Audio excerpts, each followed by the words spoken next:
morning or good evening, everyone. Thank you so much for joining us today, joining us at Gainsight. We have one of our clients, FinancialForce, also joining us today to go over the risk management in the age of COVID-19. So first up for the agenda, we'll meet our speakers. Then we'll do an icebreaker and determine who would we love to be quarantined with on the celebrity front.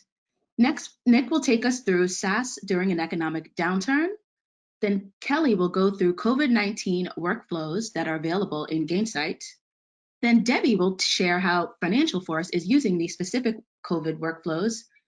We'll go through our risk management package, and then we'll do Q&A. So please feel free to use the panel to ask all of your questions, and we'll be taking those at the end of the presentation. As a reminder, we are recording, so you'll receive all of these slides in your inbox today. Now let's meet the speakers. So first up, we have Nick Mehta, our CEO at Gainsight. Then we have Kellie Capote, our Vice President of Customer Success at Gainsight. And last, we have Founder and Senior Vice President of Strategic Customer Experience at FinancialForce. Welcome, all of you. Great to be here. A little childlike joy. At Gainsight, we love to start all of our meetings with a fun icebreaker just to kick things off. So I asked each of the panelists here, who on the celebrity front would you like to be quarantined with? And Debbie, you're up first.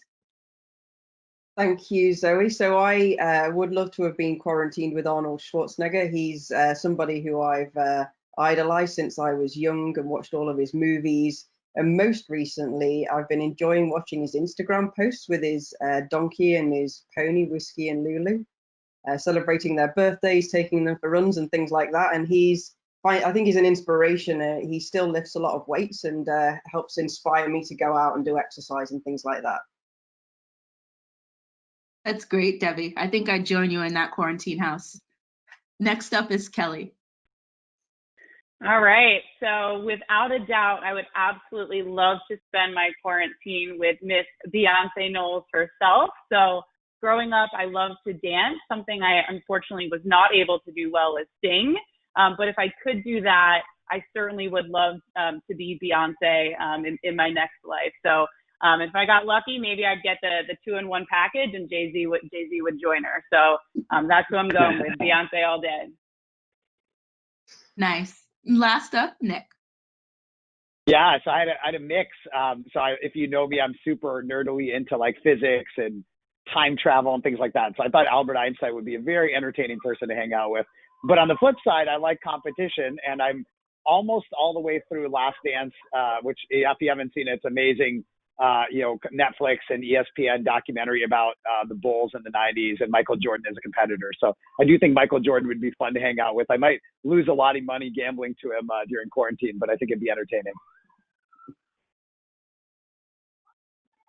Nice. So Great. Now, Nick, take us through what SaaS leaders are thinking about these days. Yeah, absolutely. And I think most people watching kind of know this at this point, right? Because although we're only a couple months into the crisis, things have evolved so quickly. In the early days, I think we realized that, hey, this is going to put more focus on our customers than ever before and on retention. And I'll just say, like, I've talked to hundreds and hundreds of CEOs since, March 16th or whenever the, crisis started for your region. And it is amazing how much focus there is on customers, on customer success, on retention, on expansion, basically on your installed base. I'll share a quote from a CEO I just heard a couple of days ago, where I emailed him and said, how's it going? And CEO of a reasonably decent-sized SaaS company. And he wrote back and said, it's going pretty well overall. We're finally focused on customer success. We should have always done it, but now we're actually doing it. And I think that's kind of the sentiment I hear overall, is just that now we're doing the things we knew we always should have done. We have an advisory board at Gainsight, some of the CCOs and heads of customer success of some of the largest SaaS companies out there. There are about 30 people on this advisory board, and we had the meeting 2 weeks ago. I asked them, is your company focused more on customer success now or less? And more universally more. And then I asked them, what are they doing more of and what are they doing less of? And it was pretty interesting. More of was everything you think about in customer success: health scoring, tech touch, automation, one-to-many, risk management. Less of, there was only one answer. Less of having to explain to my CEO why customer success matters. Literally, that was the only thing that has dropped in this new world. And so I do think now is the time, and one of the reasons is that a lot of customers have gotten much more diligent about whether they want to keep, expand, or cut software. I think in the boom times, a lot of us are kind of like, hey, this is cool technology, we should use it. And in the bust times, it's more like, hey, do we really need this? Can we get by without it? And I think a lot of CFOs and CEOs have a spreadsheet of just, all their stuff ranked and what's important, what's not. And we all, as vendors, want to stay on that list, right? We don't want to get cut. We ideally want to grow.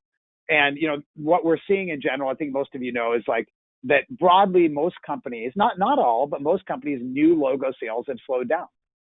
What happens in a downturn is people are less likely to do new things. They don't want to take new risks, right? So they don't launch new projects. But on the flip side, customers need more help than ever. And customers kind of notice, what are you doing for them? Are you there for them? And, they're also scrutinizing, do we really need you or not?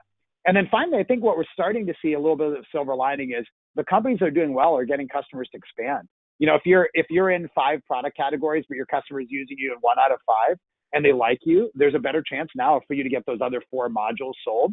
FinancialForce, I know, has a number of different product categories. I'm sure that they're driving more expansion through this downturn. And so I'd love to hear from Debbie on that. But we think there's an opportunity to be on the offense here as we go forward.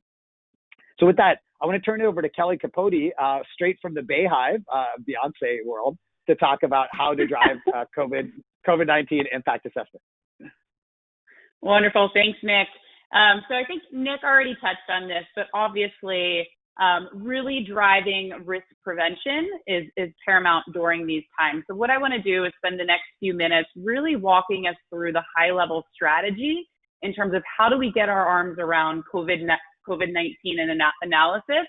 And I think one thing I do want to underscore real quickly here is while this is a little bit of a point-in-time event right now for COVID-19, through a lot of the conversations I'm having with other CS leaders across the country and across the globe, what this has really done is it's helped be a catalyst for really understanding and making sure that they have these risk structures and infrastructures in place so that they're better able to programmatically manage this moving forward. So let's start with sort of the high-level strategy here. There's really 3 key dimensions to get off to the races in terms of your COVID-19 analysis.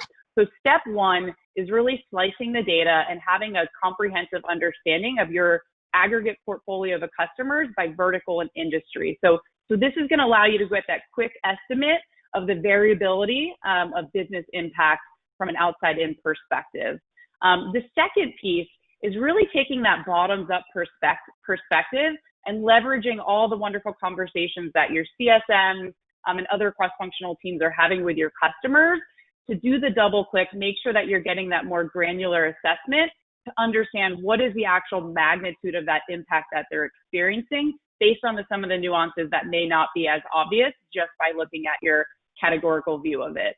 And then lastly, the big question that we're all trying to answer here is, at the end of the day, what's kind of the bottom line impact that this is going to translate to from a financial perspective? So what are the types of concessions we're seeing? What are some of the trends from a cohort perspective that are aligning to these different categories of customers? And what do we go do about that? So these are kind of the first 3 key categories that you want to look at. And then we'll double click right now into the 4 key data points that will allow you to align playbooks and strategies to moving the needle forward. So Nick, if you want to jump to the next slide. Okay. All right. So kind of breaking this down a step further here.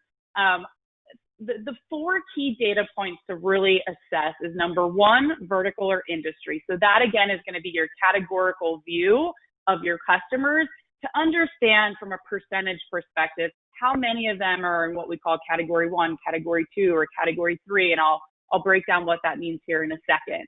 The second piece of that is then layering in and overlaying what are we hearing based on our actual engagements that we're having with our customers. It's not always as black and white, just from a vertical perspective based on the businesses they serve, or your traditional classification may not hold up based on the specificity of the sort of the sector that they're in within the category. The third one is product adoption, right? Like we need to take that inside view and really understand, are they using our product today? Are they not using our product today? What does that mean in terms of what we need to go do to really swarm these customers and make sure that they're successful? And